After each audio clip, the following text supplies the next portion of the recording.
Rewmi 24 TV.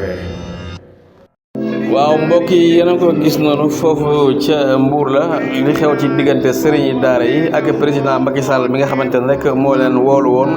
ñoom ñi di président sëriñ daara yi ginnaaw rek ba nga xamante ne dig nañ leen ne leen bu ngeen ñëwee bu ngeen di dem dinañ leen jox kenn ku nekk 22000 loolee nag waral rek ñu daal di mobiliser wu rek parce que yéen rek jubali ca Macky Sall waaye bi ñu demee ba ci biir rek lañ leen wax mooy 22000 yi nga xamante ne waroon na leen ko jox sëriñ daara bu nekk loolee duñ ko mënati liñ leen di jox mooy kenn ku ne 10 000 looloo waral rek ñoom sëriñu daara yi taxaw fii di naqaru rek jëf jooju nga xam ne def nañ leen ko kon boobu mi nga ko waa APR ña ngay wéy rek ñoom di def rek seen ay manifestation ndax kat ñoom dafa mel ne rek ci réew mi lépp lu ñuy def rek génne xaalis rek la ñuy def bu ñu génnewul xaalis du ñu gis kenn waaye nag sëriñ daara yi mu mel ne rek jamono yi ñoom daal dinañuy mer ba futt ndax kat dañ leen a digoon kenn ku nekk rek 22000 pour boo demee seeti président Sall waaye it fi ñu demee ba ci biir daal li ñu leen wax mooy 22000 yooyu dañ koy teg ci suuf léegi li ñu leen di jox rek ku ne